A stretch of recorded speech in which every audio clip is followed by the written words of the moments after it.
Subscribe now. Click the bell icon to like, comment, and share.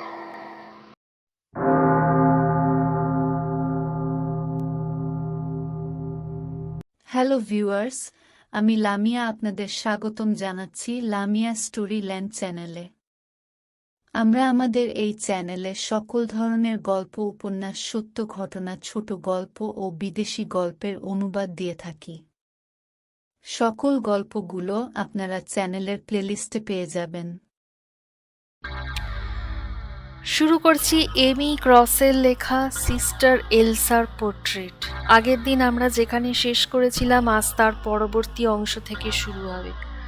গল্প শুরুর আগে নতুন অডিয়েন্সদের কাছে রিকোয়েস্ট, যারা এখনও আমাদের পরিবারের সদস্য হননি তারা দয়া করে আমাদের চ্যানেলটিকে সাবস্ক্রাইব করে আমাদের এগোতে সহায়তা করুন। তো শ্রোতা বন্ধুরা, শুরু করছি সিস্টার এলসার পোর্ট্রেট। টোয়েনার বললেন, না, আমি আপনাকে এখানে একলা ছেড়ে কিছুতেই যেতে পারবো না। সিস্টার এলসা এবার ততোধিক জোরে চেঁচিয়ে বললেন, না, তোমাকে যেতেই হবে, এখনই বেরিয়ে যাও, চলে যাও এখান থেকে। টোয়েনার বললেন, যাব, কিন্তু আপনাকে এখান থেকে নিয়ে। আমি বুঝতে পারছি না আপনি কেন এরকম করছেন। সিস্টার এলসার মুখ চোখ দেখে মনে হতে লাগলো তার যেন হঠাৎ করে প্যানিক অ্যাটাক হয়েছে। ওসব তুমি বুঝবে না, বলতে বলতে তিনি টোয়েনারকে প্রায় ঠেলে নিয়ে চললেন দরজার দিকে, আর টোয়েনারও তাকে নানাভাবে নিরস্ত করার চেষ্টা করতে লাগলেন। তিনি সিস্টারের কাণ্ড কারখানা দেখে বিস্ময়ে বিহ্বল হয়ে যাচ্ছিলেন। তিনি বললেন, আপনার কি প্রবলেম বলুন সিস্টার, কি ঘটছে এখানে যার জন্য আমি এখানে আর এক মুহূর্ত থাকি আপনি চাইছেন না? কি ব্যাপার বলুন, আমি তাহলে আপনাকে হেল্প করতে পারি। কিন্তু সিস্টার এলসা কোনো কথাই শুনতে রাজি নন। উন্মাদিনীর মতো এক্ষুনি চলে যাও, এক্ষুনি চলে যাও বলতে বলতে তিনি একরকম জোর করে টোয়েনারকে বাইরের দিকে নিয়ে চললেন। আর ঠিক তখনই দরজার কাছ থেকে কিরকম একটা চাপা কান্নার শব্দ কানে আসতে সচকিত হয়ে থমকে গেলেন অ্যান্থনি টোয়েনার। থমকে গেলেন সিস্টার এলসা নিজেও। ঘাড় ফিরিয়ে টোয়েনার দেখলেন একটা বাচ্চা মেয়ে কখন যেন চার্চের সদর দরজার সামনে এসে দাঁড়িয়েছে। বীভৎস মুখ মেয়েটি, মুখের এক পাশ বীভৎসভাবে পোড়া। শুধু তাই নয়, মাংসপেশি আলাদা হয়ে ঝুলে রয়েছে, ফলে দুই পাটির দাঁত বীভৎসভাবে বেরিয়ে রয়েছে বাইরে। মেয়েটির ওপর টোয়েনারের চোখ পড়তেই সহসা কোথায় যেন কর্পূরের মতো উবে গেল মেয়েটি। কে কে ওখানে বলতে বলতে টোয়েনার ছুটে গেলেন দরজার বাইরে, কিন্তু ধারে কাছে আশেপাশে কোথাও দেখতে পেলেন না মেয়েটিকে। একেবারে শূন্য, খাঁ খাঁ বিরান। আশপাশে প্রান্তর আর অদূরের ওই অরণ্য, যতদূর চোখ যায় কাউকেই দেখতে পেলেন না। বিস্মিত বিধ্বস্ত মন নিয়ে টোয়েনার চার্চের ভেতরের দিকে দৃষ্টি ফেরাতেই ফের আরও একবার ভয়ানক চমকে উঠলেন। দেখলেন সেই বীভৎস মেয়েটি গির্জার ভেতরে তার পেছনে ঠিক কয়েক ফুট দূরত্বে দাঁড়িয়ে, তার দিকে পেছন করে দাঁড়িয়ে মেয়েটি। এ কি করে সম্ভব? একে তো এইমাত্র বাইরে থেকে ভেতরে আসতে দেখেছিলেন তিনি, কিন্তু ভালো করে দেখবার আগেই মেয়েটি যেন কোথায় অদৃশ্য হয়ে গিয়েছিল।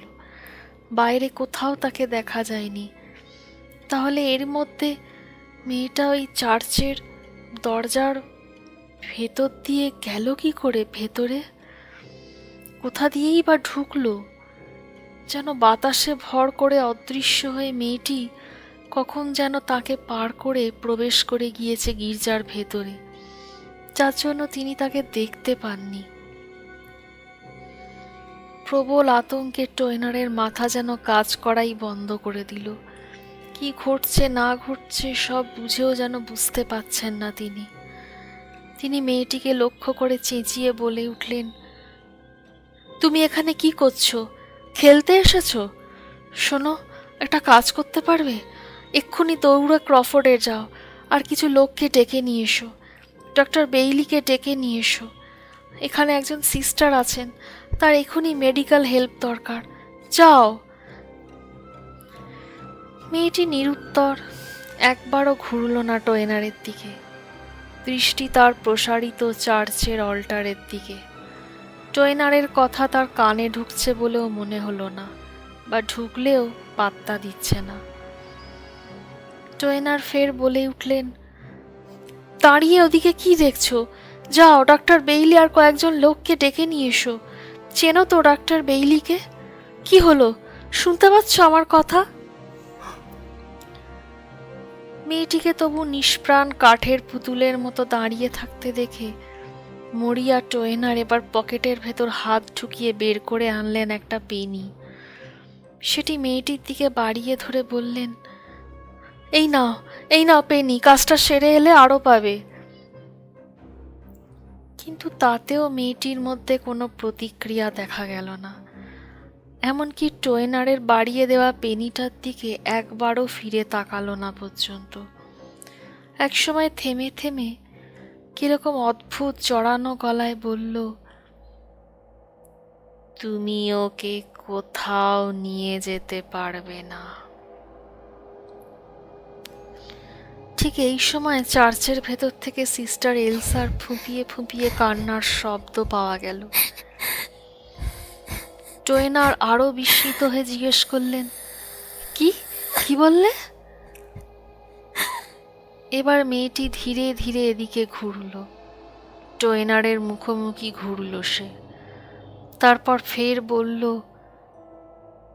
তুমি তো জানো ও এই চার্চ ছেড়ে কোথাও যেতে পারবে না। ও এখন কোথাও যেতে পারবে না। টোয়েনার প্রায় চেঁচিয়ে বললেন, কিন্তু কিন্তু সিস্টারের মেডিকেল হেল্প দরকার এখনই। মেয়েটি তেমনই শান্ত নির্লিপ্ত গলায় বলল, কিন্তু ওকে এই চার্চের ভেতরেই থাকতে হবে, বাইরে যেন না বেরিয়ে যায়। ফাদার ফোর্ড আমাদের এই নির্দেশ দিয়ে গিয়েছেন। ওই সিস্টারের এখানে আসা উচিত ছিল না, কিন্তু সে সেই ভুলটাই করে বসেছে। তাই তার এখন বাইরে বেরোনো নিষেধ। কোনোভাবেই এখন তার গির্জার বাইরে বেরোনো চলবে না, অনর্থ ঘটে যাবে। ক্রুদ্ধ টোয়েনার এবার বলে উঠলেন, বোকার মতো কথা বলো না। আমি জানি না তোমরা এখানকার বাসিন্দারা কেন এতটা নির্দয়, কাউকে সাহায্য করতে চাও না। কিন্তু আমি যেখান থেকে এসেছি সেখানে বিপন্ন মানুষকে সাহায্য করাটাই ধর্ম। বিশেষ করে মহিলা হলে তো কথাই নেই। তার ওপর উনি তো একজন সিস্টার, পবিত্র দায়িত্ব পালনে নিযুক্ত আছেন। তার প্রতিও কি তোমরা? যদিও চার্চের বাইরে বেরিয়ে আসে, তাহলে শুধুই অনর্থ ঘটবে, শুধুই অনর্থ। তাকে এখন আর কোনোভাবেই আগের অবস্থায় ফেরানো যাবে না। টোয়েনারের কথার মাঝেই বলে উঠল সেই রহস্যময়ী মেয়েটি, কি বলতে চাইছো তুমি? আমি তো কিছুই বুঝতে পারছি না। বলতে বলতে মেয়েটিকে পাশ কাটিয়ে চার্চের অন্দরে প্রবেশ করে ফের দরজার দিকে পেছন ফিরতেই টোয়েনার দেখলেন সেখানে তখন আর কেউ দাঁড়িয়ে নেই। মেয়েটি আগের মতোই কোথায় যেন ভ্যানিশ হয়ে গিয়েছে। তিনি আবার ছুটে বাইরে এসে এদিক ওদিক চাইতে লাগলেন, কিন্তু মেয়েটির চিহ্ন মাত্র কোথাও দেখতে পেলেন না। টোয়েনারের এবার নিজেকে কিরকম যেন পাগল পাগল লাগতে লাগলো। তার মন এখনো অতীন্দ্রিয় কিছুর অস্তিত্বে বিশ্বাস করতে পারছে না, অথচ চোখের সামনে যা সব ঘটে চলেছে এসব অস্বীকারও করতে পারছেন না। তিনি এবার সিস্টার এলসার কাছে গিয়ে হাঁটু মুড়ে বসে পড়লেন। একবার ক্রফোর্ড টাউনে গিয়ে পড়তে পারলেই হয়তো এসব রহস্যজনক ঘটনার ব্যাখ্যা বোঝা সম্ভব। সিস্টার এলসা ফুপিয়ে ফুপিয়ে কাঁদছেন। টোয়েনার সিস্টারের একটা হাত নিজের হাতের মধ্যে ধরে ব্যথাতুর গলায় বললেন, চলুন সিস্টার, আমরা আমরা বেরিয়ে পড়ি এখান থেকে। ফুপিয়ে ফুপিয়ে কাঁদতে কাঁদতেই সিস্টার এলসা বললেন, কিন্তু আমি যে খুব দুর্বল, এক পাও হাঁটতে পারবো না। টোয়েনার বললেন, তাহলে আমি আপনাকে ধরে ধরে নিয়ে যাচ্ছি। সিস্টার এলসা বললেন, না, আমি কোনো শারীরিক দুর্বলতার কথা বলছি না মিস্টার টোয়েনার। টোয়েনার জিজ্ঞেস করলেন, তাহলে কিসের দুর্বলতার কথা ভেবে এত সংকুচিত হয়ে পড়ছেন সিস্টার? সিস্টার এলসা বললেন, আমি আমি নিজেকে খুব শক্ত ভাবতাম মিস্টার টোয়েনার। ওরা আমায় আগেই সাবধান করে দিয়েছিলেন এতটা কনফিডেন্ট না হবার জন্য, কিন্তু আমি অহংকারের বশবর্তী হয়ে নিজেকে সবার চেয়ে খুব শক্তিশালী আর সাহসী মনে করছিলাম। কিন্তু কিন্তু এখন আমি বুঝতে পারছি আমি এই কাজের যোগ্যই ছিলাম না। প্লিজ মিস্টার টোয়েনার, এখনও একটা আশা আছে, এই জিনিসটাকে যথাস্থানে রেখে আসার। আমি যেখান থেকে নিয়ে এসেছিলাম এটাকে সেই জায়গায় রেখে আসতে হবে। বলতে বলতে কাঁপতে লাগলো সিস্টারের কণ্ঠস্বর। তিনি বলতে লাগলেন, আর আমাকে ওই চেম্বারে বন্দি হয়ে থেকে যেতে হবে আমৃত্যু। বলতে বলতে টোয়েনারের দিকে ঘুরে সিস্টার এলসা বললেন, পারবেন পারবেন মিস্টার টোয়েনার আমার জন্য এই কাজটুকু করে দিতে, আমাকে আমাকে ওই চেম্বারে আবদ্ধ করে দিতে, যাতে আমি নিশ্চিত থাকতে পারি যে আমার কারণে এই টাউনে কোনো খারাপ কিছু আর কখনো ঘটবে না। কারণ যে জিনিসটা নিয়ে আমি বাইরে বেরোতে যাচ্ছিলাম, যদি আমি বাইরে বেরোতাম, আপনি আপনি আন্দাজও করতে পারছেন না কি ভয়ঙ্কর বিপদ ঘটে যাবে সারা টাউনে। তাই তাই আমাকে এখানে আমৃত্যু বন্দি হয়ে থাকতে হবে, এই চার্চেই। আপনি আপনি চলুন আমার সঙ্গে ওই চেম্বারটায় চলুন, ওখানে আমি বন্দি হয়ে থাকতে চাই। আর আর আপনি রোমে গিয়ে আমার সুপিরিয়রদের জানিয়ে দিন যে তারা যেন কখনো আর কাউকেই চার্চে না পাঠান। তাদের বুঝিয়ে দিন এই শতাব্দী প্রাচীন পরিত্যক্ত চার্চ নিয়ে তারা যেন আর কখনো মাথা না ঘামান। এই জায়গাকে এভাবেই পড়ে থাকতে দিন যুগান্তব্যাপী। টোয়েনার এবার বিস্ময় প্রকাশ করে বলে উঠলেন, কি বললেন? রোম? সিস্টারের ভয়ার্ত প্যানিক চোখ দুটোর দিকে চেয়ে তিনি জিজ্ঞেস করলেন, কি বলতে চাইছেন আপনি? সিস্টার এলসা বললেন, এই চার্চ থেকে ওদের দূরে থাকতে বলুন মিস্টার টোয়েনার। এই চার্চ নিয়ে মাথা ঘামাতে ওদের বারণ করুন। এই চার্চটাকে চিরতরে সিল করে দেওয়াতেই সবার মঙ্গল, এটা বোঝান গিয়ে ওদের। কোনো জীবিত প্রাণী যেন এখানে কোনো দিন প্রবেশ না করতে পারে, এই ব্যবস্থাটুকু করতে বলুন ওদের। টোয়েনার বললেন, আপনি কি পাগল হয়ে গেলেন সিস্টার? এবার প্রায় চেঁচিয়ে উঠলেন সিস্টার এলসা। বললেন, যান যান শিগগির। টোয়েনারের বুকে একটা ধাক্কা দিয়ে তাকে ঠেলে দিলেন ওধারের পিলারগুলোর দিকে। এক সেকেন্ড দেরি করা মানে এখন। কথাটা বলতে গিয়েও শেষ করতে পারলেন না সিস্টার এলসা। কথাটা বলতে বলতে হঠাৎ কিরকম যেন অন্যমনস্ক হয়ে গেলেন তিনি। হঠাৎ যেন কি এক জাদুমন্ত্র বলে সিস্টার এলসার চোখ মুখ থেকে ভয় আর ক্রোধ কোথায় গায়েব হয়ে গেল। কিরকম যেন অস্বাভাবিক শান্ত হয়ে এলেন তিনি। ট্রেনারের হতভম্ব চোখের সামনেই ধীরে ধীরে তার ধীর স্থির মুখে ফুটে উঠল একটা আলগা হাসি। ট্রেনারের দিকে চেয়ে তিনি অস্বাভাবিক শান্ত গলায় বললেন, এক্সট্রিমলি সরি, আসলে আসলে আমার কি হয়েছিল আমি নিজেই জানি না, মাফ করুন আমায়। ট্রেনার বললেন, আপনি এতক্ষণ কি বলছিলেন আমায়? তাকে প্রায় থামিয়ে দিয়ে সিস্টার এলসা বললেন, আমি এতক্ষণ কি বলছিলাম ভুলে যান।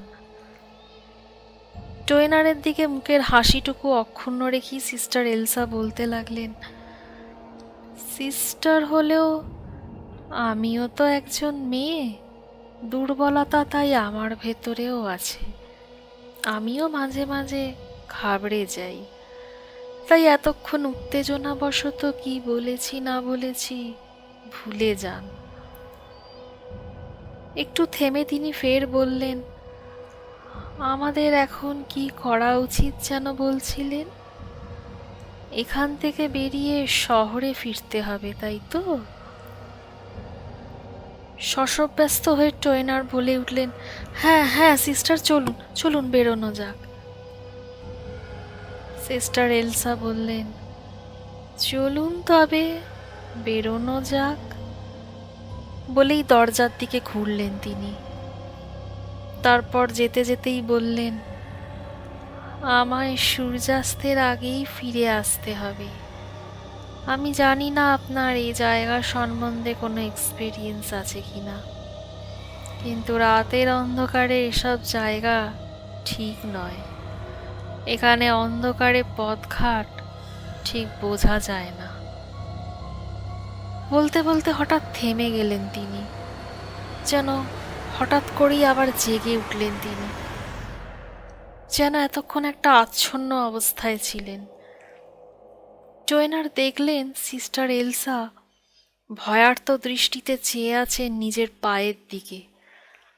চার্চের চৌকাঠের সীমানার কাছে এসে থেমে গিয়েছে তার পা দুটি। এমন ভয়ার্তভাবে তিনি চেয়ে রইলেন চৌকাঠের কাছে থেমে যাওয়া নিজের পায়ের দিকে, যেন মনে হলো এখনই একটা বড় ভুল করতে গিয়ে তিনি নিজেকে এইমাত্র সামলে নিয়েছেন, যেন চার্চের বাইরে বেরোলেই একটা ভয়ানক কিছু ঘটে যাবে, এই আশঙ্কায় অধীর হয়ে উঠেছেন তিনি। ট্রেনার তার অবস্থাটা লক্ষ্য করে বললেন, কি হয়েছে সিস্টার? Any problem? আমি ক্ষমা চাইছি এভাবে বারবার আপনার ভাবনায় ব্যাঘাত ঘটানোর জন্য। শুকিয়ে ওটা ঠোঁট দুটো একবার চেটে নিয়ে সিস্টার এলসা বললেন, আমি আমি মানে বলতে বলতে ফের সেই আগের মতো একটা ভয়ার্ত ভাব নিয়ে ইউনিফর্মের পকেটের ভেতর হাতড়াতে লাগলেন।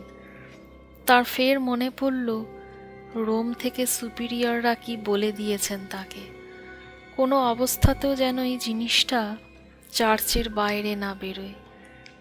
আর তিনি বারবার কোনো এক ঘোরের মধ্যে চলে গিয়ে সেই ভুলটাই করতে যাচ্ছেন। এই বস্তুটা এতটাই শক্তিশালী যেটাকে আবার চেম্বারের ভেতর রেখে সেটাকে পুরো সিল করে দিতে হবে, আর সেই সঙ্গে তাকেও আমৃত্যু এখানেই থেকে যেতে হবে। এই বস্তুটি একবার বাইরে বেরিয়ে গেলে সেই অদৃশ্য অশুভ শক্তি তাকে মাধ্যম করে ফের এই পৃথিবীতে পা রাখবে। এটাকে সঙ্গে নিয়ে তার কোনো অবস্থাতেও বাইরে বেরোনো চলবে না। এটাকে আবার আগের অবস্থায় ফিরিয়ে নিয়ে যেতে হবে, আগের জায়গায় রেখে দিতে হবে, সিল করে দিতে হবে পুরো চেম্বারটাকে, এমনকি তাকেও বন্দী হয়ে থাকতে হবে এই চার্চেই। কিন্তু বারবার কেন একই ভুল করতে যাচ্ছেন তিনি? বারবার বাইরের দিকে পা চলে যাচ্ছে তার, যেন বারবার একটা ঘোরের মধ্যে চলে যাচ্ছেন তিনি।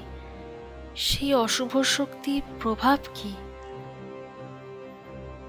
পেছনে দাঁড়ানো টোয়েনারকে উদ্দেশ্য করে সিস্টার এলসা বলে উঠলেন, আমি জানি না আমার কি হয়েছে।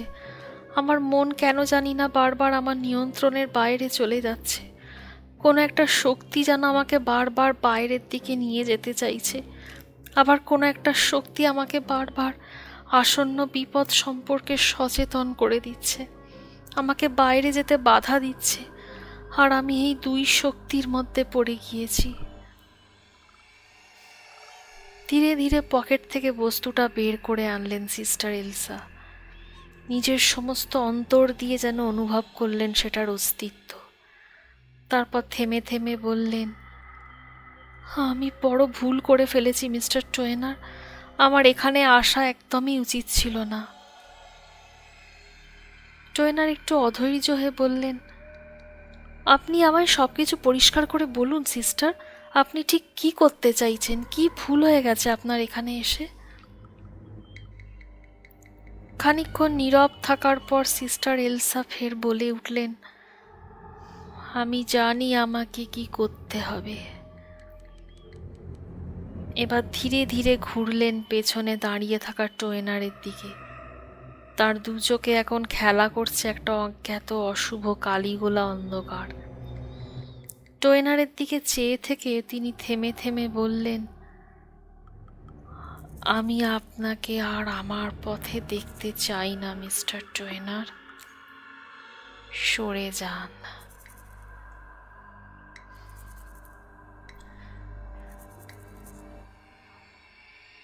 শ্রোতা বন্ধুরা, এই পর্বটি এখানেই সমাপ্ত। আগামী পর্ব নিয়ে আমি খুব শিগগিরই আসি। আপনাদের আমাদের চ্যানেল ভালো লাগলে দয়া করে আমাদের চ্যানেলটিকে সাবস্ক্রাইব করে আমাদের এগোতে সহায়তা করুন। ধন্যবাদ। গল্পটি শোনার জন্য আপনাদের সবাইকে অসংখ্য ধন্যবাদ।